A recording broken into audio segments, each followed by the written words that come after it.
Welcome to Audiobook 365 Stories. I was quite old to start school. I was 17 and had never been to school before. We lived in the countryside, and my education was not very structured. Sometimes I studied, sometimes I played, sometimes we had guests, and sometimes we visited friends or family.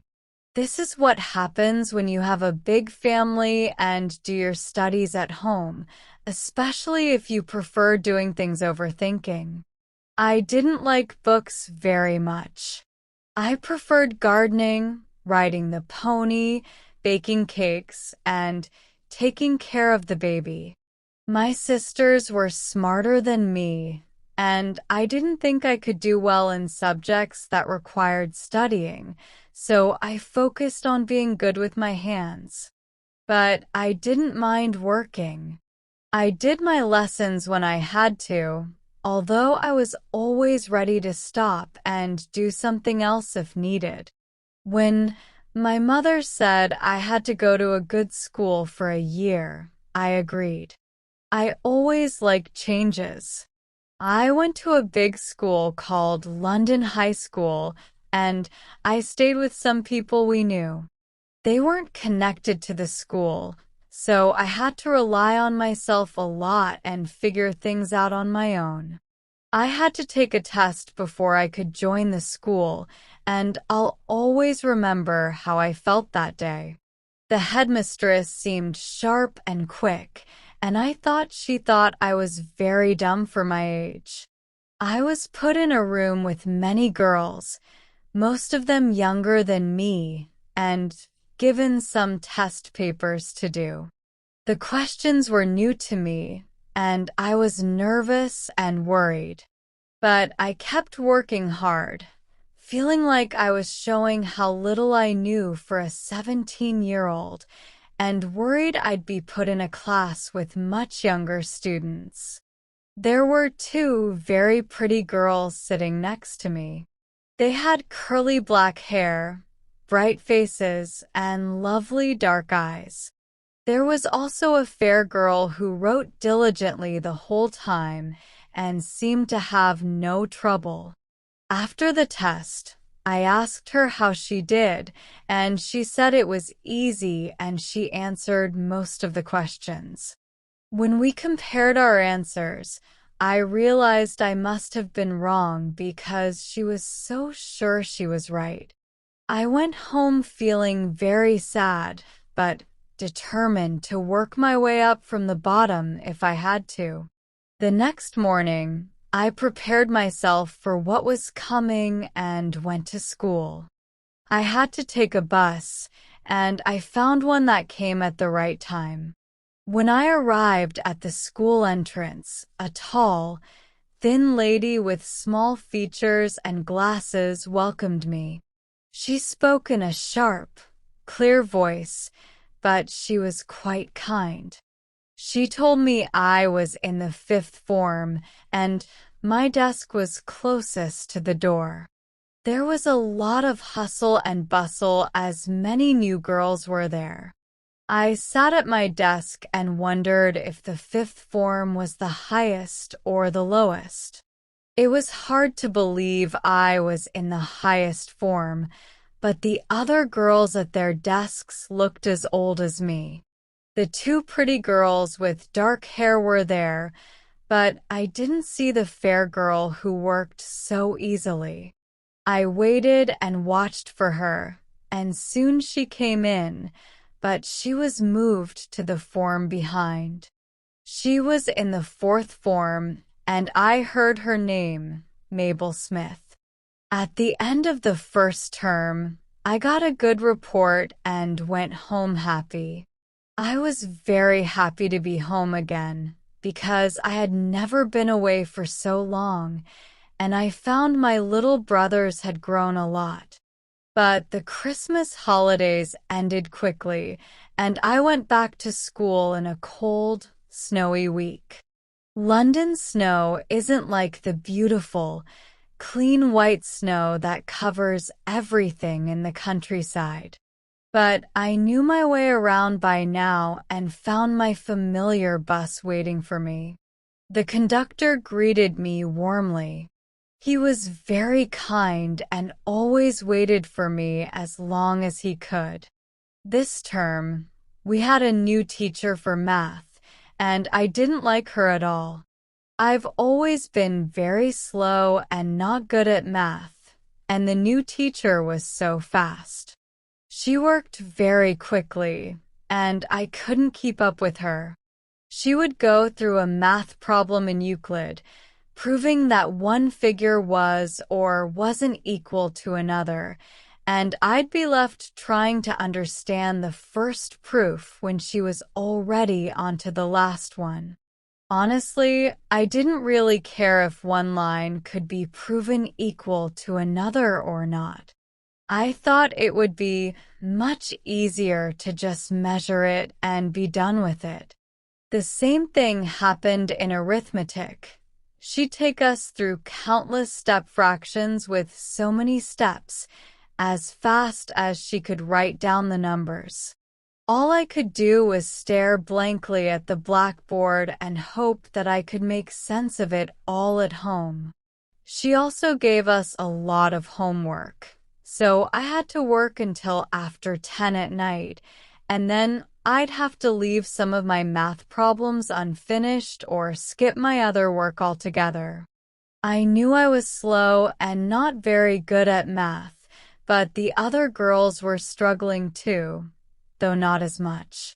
Soon, all the other teachers started complaining that their work wasn't getting done, and all the girls had the same reason. The math took too long. So, Miss Vinton created a schedule for our homework and said we had to stop when the time was up, even if we weren't finished. It was such a relief. I was so stressed and overworked that my hair was turning gray. But I still struggled a lot with math. And I did really poorly on the end-of-term exam in math and French. Since most of us didn't do well in those subjects, our math and French teachers didn't come back the next term. Miss Vinton taught us math herself, and she was a great teacher. She helped me understand things better, even though I usually have a hard time with math. Her sister taught us French, and we started to improve a lot. Some of the girls had done well before because they sat near the French teacher and talked to her, but most of us hadn't learned much from her. I was sad to see the end of the school year approaching. I really wanted to do well on the final exams. They were going to be quite important because a university examiner was coming, and there were 2 prizes offered by people who cared about the school, one for the best literature paper and one for the best history. I really wanted to win a prize to bring home. The school was buzzing with excitement, and we all planned to do our best. The 4th and 5th forms were going to have the same tests, so the 4th form girls had a chance to win the prize too. Mabel Smith was determined to win the prize for literature. The exam week started. We had tests in geology, math, Latin, French, and German. We worked through them all diligently, but without much excitement. Then came the literature test, and you could hear the girls holding their breath as they got their papers. When I read the questions the first time, my head spun so much that I couldn't understand any of them. I have to calm down, I told myself, and I held onto my desk until I felt better. Then I read the questions again. I found one question I could answer right away, and after that, my brain cleared up and I knew the answers to all of them. Alice Thompson was sitting next to me. She was one of the pretty dark-haired girls, but she was very lazy. "What's the date of Paradise Lost?" she whispered. I didn't know what to do. I stayed quiet because I knew it was not right of her to ask, but I also knew the date and felt it would be unkind not to help her. Just then, Miss Vinton walked up and looked around the room. Alice focused on her work as Miss Vinton passed by. When Miss Vinton went back, Alice moved closer to me, asking with her pretty dark eyes. I hesitated. Then I slid the paper I had just finished closer to her so she could see the date, which she did quickly. After that, she looked over my papers whenever Miss Vinton wasn't watching. I was a bit worried about it, but I didn't think she could win the prize since I knew she hadn't studied the subject. If she didn't win, I thought it wouldn't matter much. I had finished answering all the questions well before the time was up. I thought we had been given too much time, so I was surprised to see Mabel Smith and a few others writing frantically until the last minute. Eventually, the time was up and we all handed in our papers. "How did you do, Margaret?" asked Miss Vinton, smiling kindly at me. "I think I got all the answers right," I replied. "That's good," she said. The next day, we were given the history paper, and it made me feel hopeless. The questions were tricky, and short answers wouldn't be enough. I was scared to write down my own ideas. But after a while, I started to get some ideas, and I enjoyed writing them down. Alice had been moved to a different desk, so I was able to focus. My friend Joyce was sitting next to me, quietly working. I was doing well when suddenly the bell rang, and I had only answered 3/4 of the questions. I was upset because I could see a few more questions I could have answered, but there was nothing I could do about it. I had to turn in my papers. I wish I had a bit more time, I told Miss Vinton as I handed in my work. "You had the same amount of time as everyone else," she replied, sounding a bit sharp. I left feeling sad and embarrassed. The exams were done, and we would find out the results the next day. None of us really wanted that extra half hour of sleep in the morning, which usually seemed so nice. We all gathered in the cloakroom, chatting away because the rules were relaxed. When the school bell rang, we hurried to our places. Miss Vinton gave us a speech, saying that the exam results were good overall and our work during the term had been satisfactory. We were all eager to hear the results, but Miss Vinton's general remarks didn't hold our attention for long. Finally, she announced the winners. Alice Thompson won the Literature Prize. Her work was accurate and well-written. We were all shocked into silence. Alice turned red with embarrassment. I felt terrible for letting her copy my work. Mabel Smith looked pale, but Miss Vinton continued calmly. Mabel Smith comes next. Her paper was very well written, but there were a few mistakes that placed her below Alice. Then she called out the names of the other students, including Nellie, Joyce, and the rest of the 5th form, and a couple from the 4th form. I started to recover from the surprise of Alice's win and began to wonder about my own results. Finally, my name was called, but I only got half marks. I felt my cheeks burning with embarrassment. I was so disappointed and ashamed. Miss Vinton could see how I felt and stopped to explain that the examiner wasn't just looking for simple answers with dates and names. They wanted well-written essays that showed thought and intelligence. That's where I went wrong, while Alice, copying my facts, managed to write them out well and came in first. I felt really upset about it and almost forgot about the unfairness to Mabel Smith. The excitement rose again when Miss Vinton announced the winner of the History Prize.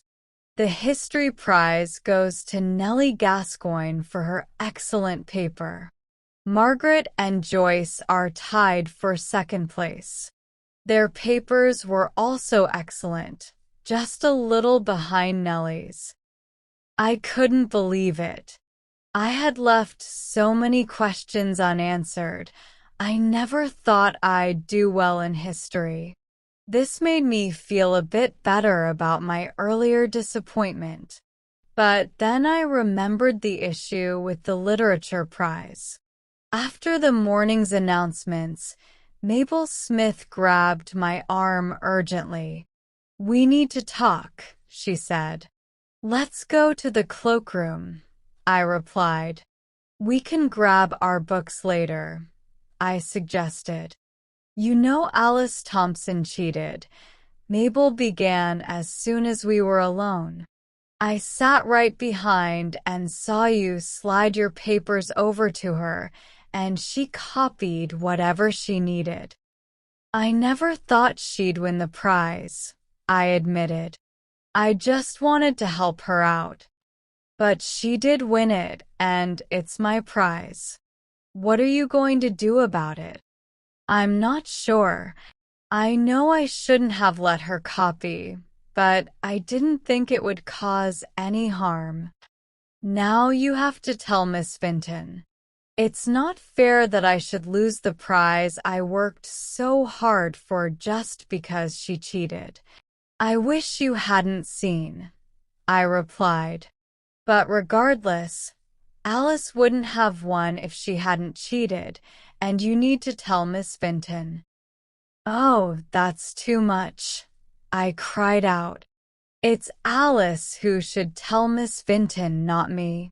I can't do it. I'm ready to tell Alice that she has to." Mabel looked at me sternly.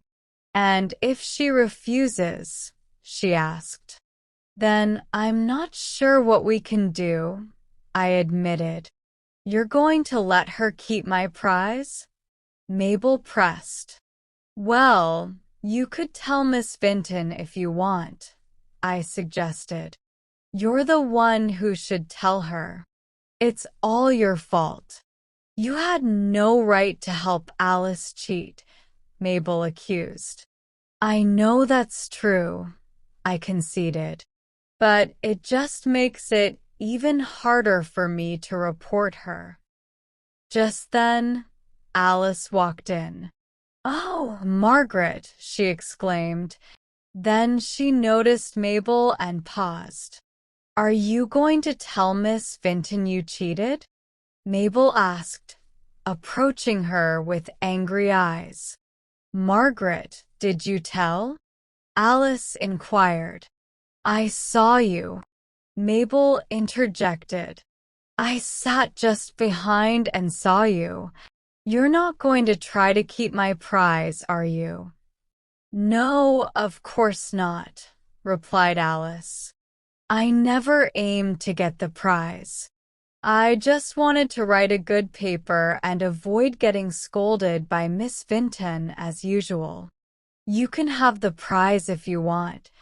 Mabel remained silent. "I'm afraid that won't quite work," I remarked. It would be too hard for Mabel to explain at home without exposing what you did. It's better if you confess on your own." "I can't," Alice admitted. I regret it so much now, but I can't face Miss Vinton. She looked like she might cry. Well, I'll have to confess too, I decided. It was partly my fault. Let's go together. I'm too scared, Alice admitted, but I could see she was starting to give in. Come along, I said, taking her arm. It's the only way out. You know you won't keep Mabel's prize, and it's as bad to keep her honor and glory. This is the only way out. Let's get it over. She came then, but reluctantly.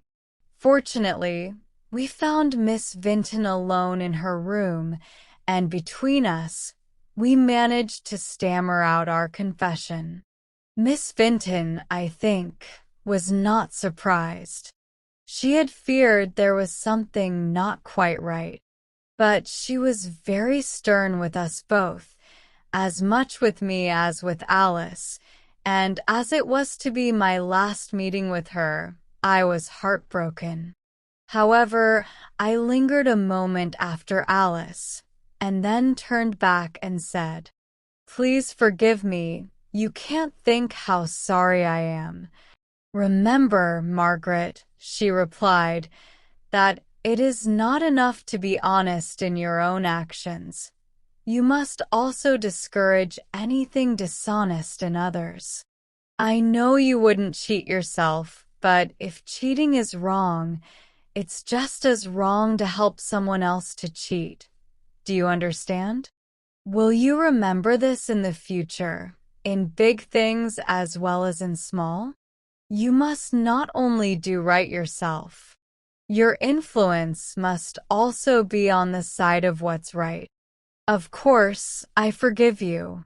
You've been a good girl all this year, and I'm sorry to see you go." So I left feeling comforted, and I returned home without a prize to show.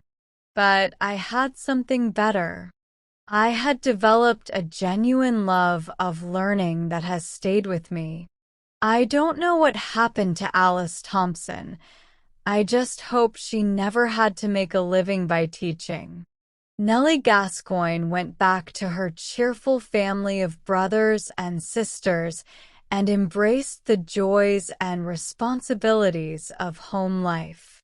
Joyce became an assistant teacher in a school, and Mabel continued her academic success by earning a scholarship to Cambridge a year later. And me, well, I've never been the top achiever, but I'm quite content with second place.